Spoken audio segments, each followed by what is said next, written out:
Hey y'all, welcome to Geoscience or Geography 270, Global Climate Change. I wanted to take a second, just kind of go through a quick introduction video. You're going to get pretty used to just, watching me in these videos. And I don't want to waste too much time here on week one, getting this stuff going. Referring to my notes down here to make sure I cover everything properly.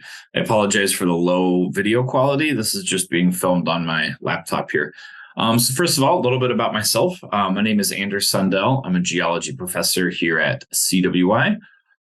I've been here since fall of 2009, and I've taught this class now for, I believe, 3 years. And that kind of comes with a little bit of a caveat, right? So because, filming these videos and processing these videos has a significant workload, it takes a lot of time to make them. You may run into cases where videos seem a little bit out of date. Hopefully that's not something that comes up too often, but you just kind of take that with a grain of salt, right? If I make a reference to global population, well, that video maybe was, filmed a year or two ago. Those numbers change over time. So anyways, again, myself, I was actually born and raised in Idaho, which is, lucky that I found an academic job here, kind of where I grew up. I've got a wife and kids. 5-year-old and an 8-year-old. They kind of dominate my life, lots of soccer practices and those sorts of things. But yeah, so let's just go ahead and dive in and kind of talk about what you're going to see for the class. So generally, the content is delivered in modules per week, right? And so Monday morning, you're going to find that the folder will open. And it will have, that week's module folder open. It'll have subfolders in there that aren't going to be exactly the same each week, right? It's not kind of perfectly symmetrical each week, but there's some themes of things that you'll see throughout the semester. Every week, you're actually going to have a series of videos and quizzes that go along with those. These are fairly short videos. I try to keep, maximum video length to about 15 minutes. So they're kind of 10 to 15-minute videos, and each one is accompanied by a 5-point quiz. The key to that is that I expect you to be following along in the quiz as you're watching the video, meaning that those questions are addressed, and in nearly every case, specifically addressed. Sometimes I'm asking you to kind of make a conclusion based on what you've learned in the video, but most of the time the content is directly addressed in the video. And so what you can generally do is kind of turn on the video, watch it, and then answer these questions as they come out. And the quizzes are really there to make sure that you actually do watch and pay attention to the videos. So there may be some cases where the questions seem a little bit goofy, but that's kind of by design. So most of the points in the class are actually going to come, not quite half of the points. So I think it's about 40%. It's in the syllabus. You can check that out during the syllabus quiz, kind of in that format, right? So you'll see, video quizzes each week are a chunk of points.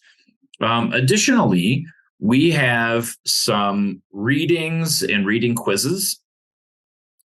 These are a little bit different. And so I have kind of cobbled together using fair rights, fair usage rights rules, where I will pull one chapter of content out of a book. Oftentimes they're kind of books written more for the public, less of a textbook, but we will do some out of the textbook as well. And these are timed quizzes. So you're going to have 20 minutes to answer the questions that it gives you. And they're fairly detailed questions, right? So what I, again, expect in this case is that you've done the reading already, and then you can open the quiz. Each of these quizzes, I think I've written, 5 or 6 questions. Blackboard will select 2, and you'll be able to go back in the reading and find those. So again, they're going to be really hard to be super successful with if you haven't done the reading. So make sure that you've done the reading first, and you have the reading with you, and then you can go back and reference it, right? So it should make that fairly straightforward. Not every week we will have specific assignments, but many weeks. And so again, when you log into this or you open this module folder, you'll see videos and quizzes, reading quizzes. You may see one that says assignments. Those are kind of treated as one-off, and they're usually self-explanatory. Additionally, some weeks, not every week, we will have a discussion board post. I think that just having a discussion board each week isn't necessarily the best way, but I do think kind of some usage of discussion board can be great, and it can actually help us talk about maybe some things that came out of our assignments. Just kind of clicking down through the list here. Additionally, we're going to talk about chemistry quite a bit in this class, but big asterisk, there's no chemistry prerequisite, and I'm not asking you to like do any analytical chemistry work, right? So we are going to talk about kind of how molecules come together, because really when we start talking about climate science, kind of thermodynamics of the atmosphere, it's important to understand how chemistry works. So we'll talk about that. I've actually received comments from students that are like, man, I'm afraid of chemistry. And this made me less afraid of chemistry because we just do it with the kind of 30,000 foot view.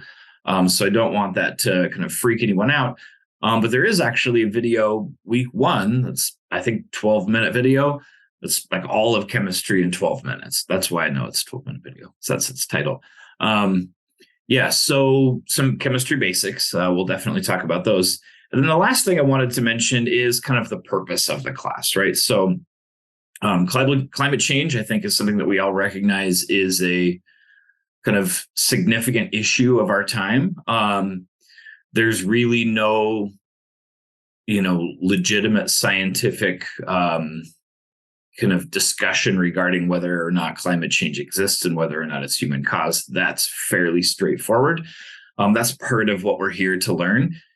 And to think about like what we're going to be doing in this class, it kind of addresses that in a way, right? So initially, we're going to be talking about like, well, what is the climate, right? What is this thing that we're talking about? How does the atmosphere work?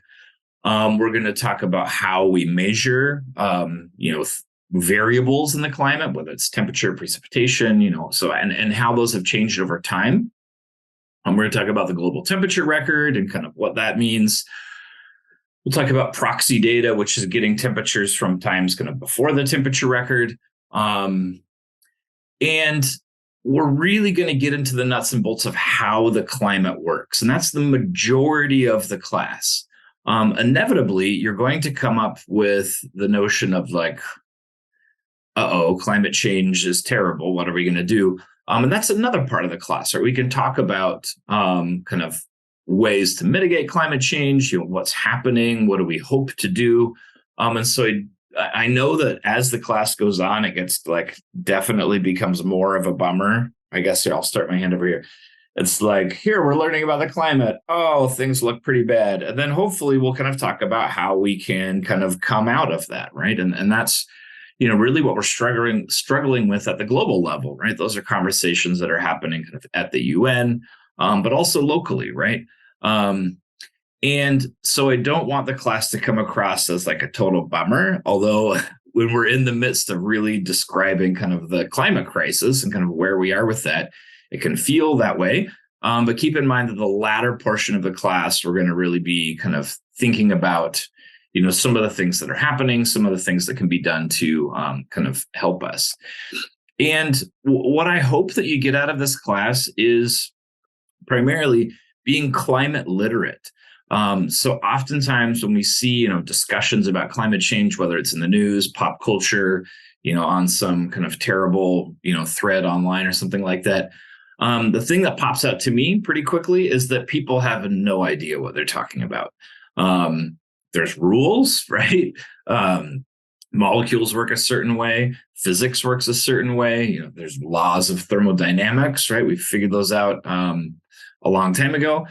And so what I hope that you become is literate in that discussion, because those discussions are very useless unless someone shows up and says, no, this is how it works. And it's not a mystery.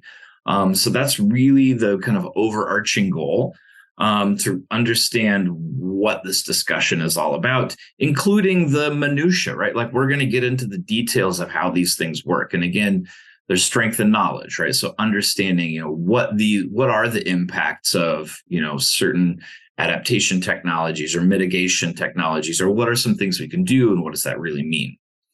Okay, well, I'm going to not waste too much more of your time. So I'm going to let you guys just kind of dive back in and get through this week's content, including the syllabus quiz. So I'm not going to go through all the bits and pieces here. But yeah, I will look forward to seeing you in subsequent videos. I know there's there's always a few names in the roster I recognize. It's weird because I'm not going to get to see you in class, but I see your names out there on the roster, so I know you're there. All right. And I will see you in the next video, although it'll be a weird time travel thing because that video might have been filmed last semester or something like that. So, all right. Well, I hope you enjoy the course. Obviously, if there's any questions, email me, office hours by Zoom, or pop into my office. All of that information is on the syllabus. And I'm sure I left something out here because as I was writing my list of to do, the pen ran out of ink. So it goes. Okay. All right. Well, I'll see you down the road. Okay.